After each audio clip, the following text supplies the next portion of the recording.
स्वागत है आप सभी लोगों का मेरे चैनल कैमरा ट्यूज़डे में। मैं अनुपम विपुल आप सभी लोगों का स्वागत करता हूं आज के टॉपिक पे सिग्मा 28 टू 105 f 2.8 के बारे में। तो आइए इसे समझते हैं। तो ये लेंस क्या है? ये एक ज़ूम लेंस है जिसमें भी 2 mm रहता है, उसे ज़ूम लेंस कहते हैं। और ये एक बड़ा-सा यूनिक लेंस है क्योंकि ये एक ब्रिज लेंस है बिटवीन होली ट्रिनिटी, यानी कि कोई भी कैमरा कंपनी लीजिए, चाहे आप फूजी लीजिए, नायकॉन लीजिए, सोनी लीजिए, कैनन लीजिए, उसमें हमेशा होली ट्रिनिटी लेंसेस उतारे जाते हैं। और ये 3 लेंसेस जनरली ऐसा माना जाता है, ये 3 आपके पास है, ऑलमोस्ट 99% वर्क जो है आप कर सकते हो, पेड वर्क। और आपको मतलब ये 3 अगर अच्छे क्वालिटी के लेंसेस हैं, आपको और लेंस की एक्स्ट्रा ज़रूरत नहीं पड़ने वाली है। आप ले सकते हो, ऐड कर सकते हो, बढ़ा सकते हो, लेकिन एक होता है ना, मतलब ये 3 सॉलिड है तो बाकी सारा चीज़ ऐड ऑन है। तो इसमें एक तो बहुत पॉपुलर है 70 टू 200, फिर दूसरा 24 टू 70 और एक तो वाइड एंगल में आ जाता है जो आपका 16 टू 24 तक जाता है।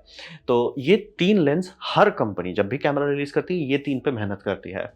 और इसमें समझिए कि ये जो लेंस के बारे में आज हम लोग बात कर रहे हैं, वो थोड़ा यूनिक है। वो इसके और इसके बीच में उतार दिया गया है।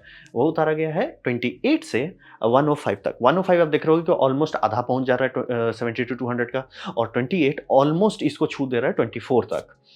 एक्चुअली 24 तक आता भी है लेंस, लेकिन बात है कि वो थोड़ा बड़ा हो जाता है, इसीलिए कम ये मतलब हर जगह पे जब भी आप लेंस में कुछ करना चाहते हैं, कॉम्प्रोमाइज़ करना पड़ता है।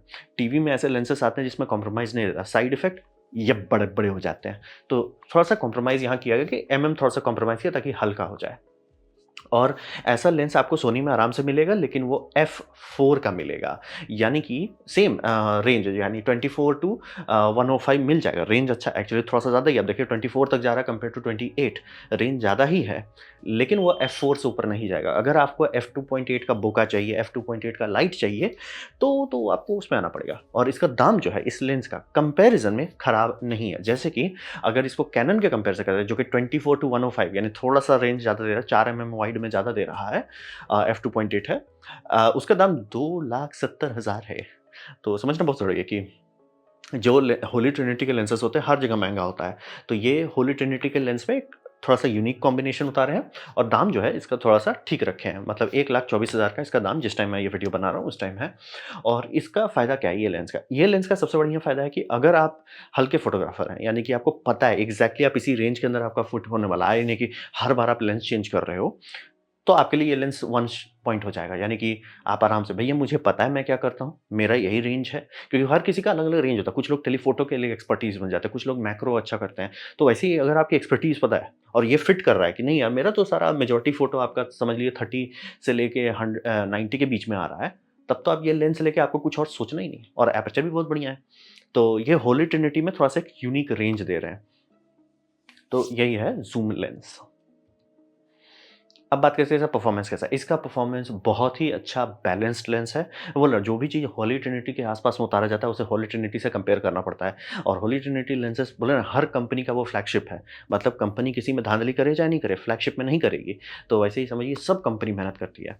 और रहा बात आप सोनी में बता रहे हो, सोनी का जो मार्क 1 वेरिएंट था होली ट्रिनिटी का, हल्का था, बहुत ही हल्का था। मतलब क्या निकाल दिया सोनी, वैसा हल्का था।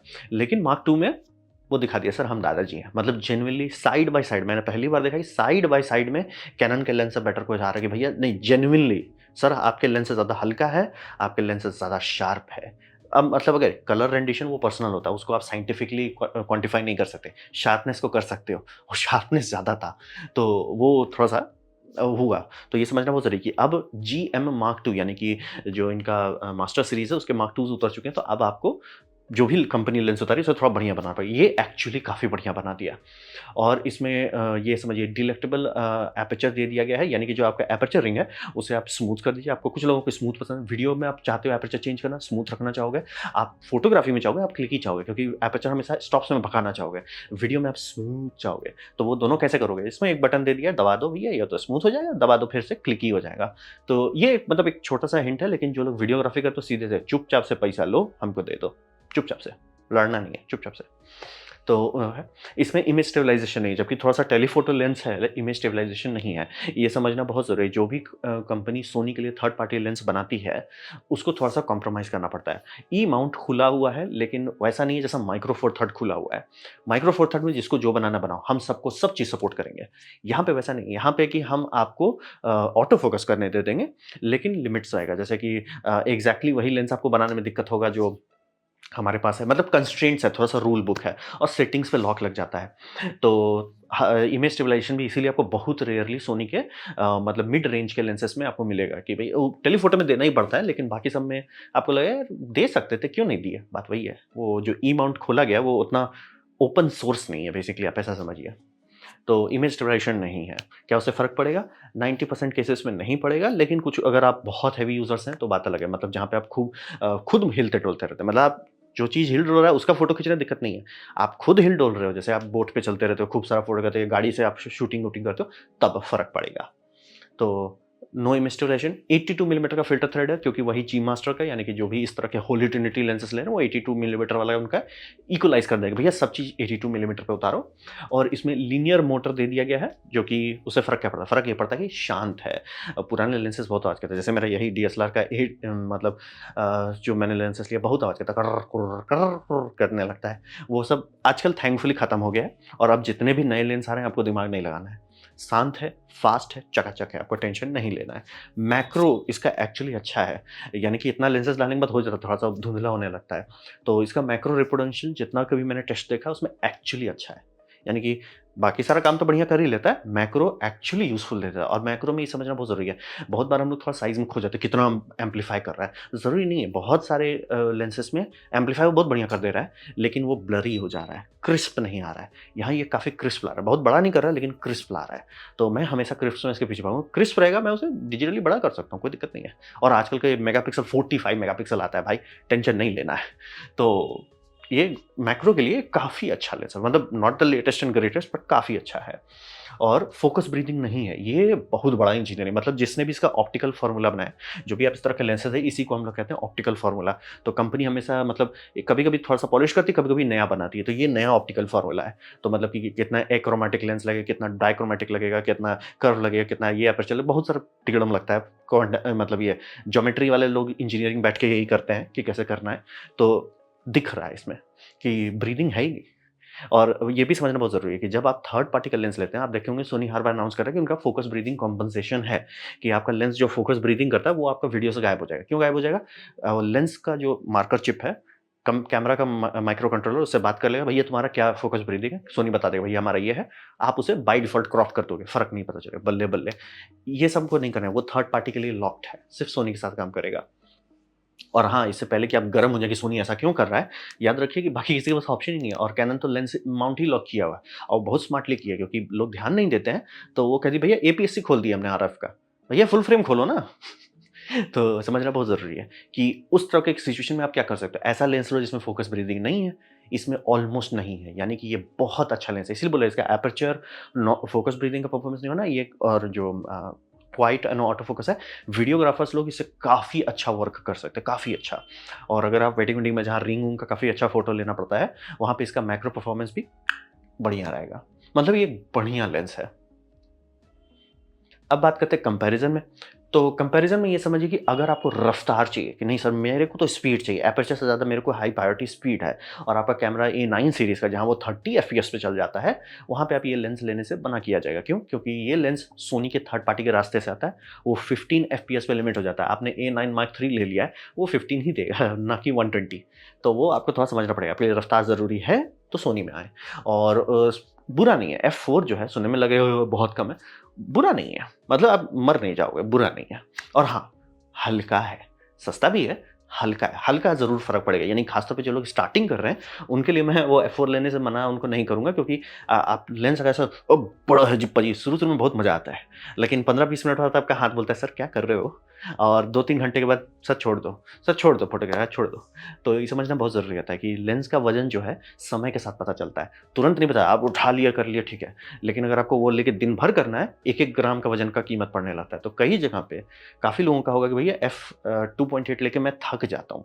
अच्छा से दिमाग सोच नहीं पाता है। उस जगह पे एफ4 दे दें, एफ4 में आपका अच्छा फ़ोटो आएगा। क्यों? क्योंकि आपका दिमाग ठंडा है, हाथ नहीं जल रहा है कि इसलिए भाई, तो समझना बहुत ज़रूरी होता है कि काफ़ी लोगों को मैं कह सकता हूँ कि सोनी का एफ4 ले लो, और उसका एक फ़ायदा रहता है कि आप कल को कोई हाई एंड कैमरा लेते हो जो 15 एफपीएस से ज़्यादा चल रहा है, जो कि बहुत सारा हो गया है आजकल, आपको टेंशन नहीं है। कोई टेंशन नहीं है, लिमिट नहीं है, लॉक नहीं है, चलता रहेगा। वो फ़ोकस ब्रीथिंग अगर उसमें है भी, वो डिजिटली क्रॉप कर दिया जाएगा। तो वो एक अच्छा ऑप्शन है सस्ते में। एपर्चर थोड़ा-सा कम हो रहा है, लेकिन आपका काम चल जाएगा, मतलब काम चल जाएगा। फिर दूसरा है कैनन का कि और इसीलिए मैं बार-बार बोलता हूँ, काफ़ी लोग हमसे पूछते हैं कौन-सा कैमरा लें? उससे मेरा बहुत बीपी हाई हो जाता है। वो कभी नहीं पूछना चाहिए, उसका मतलब है कि आप बुद्धू हो। आप बुद्धू मत बनो। पहले ठंडे दिमाग से सोचो आप करते क्या हो? फिर सोचो कि उसके लिए लेंस क्या लगता है? आपको नहीं पता कि कौन लेंस लगता है, तो देखिए कि आपके फ़ील्ड में लोग क्या करते हैं। जैसे आप बोलोगे मैं बहुत सारा म्यूज़िक वीडियो शूट करता हूँ, पहले क्या यूज़ कर रहे थे? अगल-बगल जिनके आप फ़ैन हो, वो लोग क्या यूज़ कर रहे थे? थोड़ा-सा मतलब आधा 1 घंटा मेहनत कीजिएगा, आपको पता चले एग्ज़ैक्टली ये लेंसेज़ लेना है। अब जैसे मैं बोल देता हूँ कि भैया आपके काम में 24 टू 105 का लेंस सारा काम कर देगा। तो आप बैठ के सोचोगे कि भैया हम कहाँ ले सकते हैं? सोनी मुझे एफ4 दे रहा है, कैनन में क्या है? हाँ भाई कैनन में है, तो आप कैनन ले लोगे। लेकिन अगर लेंस का ध्यान ध्यान से आपने नहीं चेक किया, आप लटक सकते हो। क्यों? इसका दाम 2.2x ज़्यादा है। ये 2 लाख से ऊपर का लेंस है भाई, 2,70,000 का है। ये बहुत महँगा लेंस है और प्लस बड़ा भी और बोलेंगे बड़ा थोड़ा ज़्यादा है, वो बड़ा नहीं है, ये कोलैप्सिबल लेंस डिज़ाइन पे रखे हैं, इसीलिए ये मतलब बेसिकली खोल दीजिएगा इसी के साइज़ का आएगा। वो कंपनी थोड़ा क्लेवर करती है। तो ये और ऐसा मैंने क्लियर कर देता हूँ, ये बुरा लेंस नहीं है, लेकिन बड़ा है, वज़नी है और उस सब से उतना तकलीफ नहीं है। महँगा बहुत ज़्यादा है। मतलब ये 2.2x ज़्यादा है। कितना भी मैंने side to side video comparison देख लिया, किसी में भी ऐसा नहीं कि वॉव! इट्स लाइक ओके ये थोड़ा-सा एक्चुअली मैक्रो तो खराब ही है। कंपेयर इसके इसका मैक्रो बहुत अच्छा है। मतलब लाइक शार्प है, क्रिस्प एकदम क्रिस्प और फ़ोकस ब्रीथिंग तो है ही नहीं। इसमें तो कंपनसेट करना पड़ेगा, ये तो है ही नहीं सर। तो ये समझना बहुत ज़रूरी है कि कैनन में आप सोच रहे हो कि अच्छा हम कैनन में घुस जाते हैं, उसमें डायरेक्ट ये मिल जाएगा।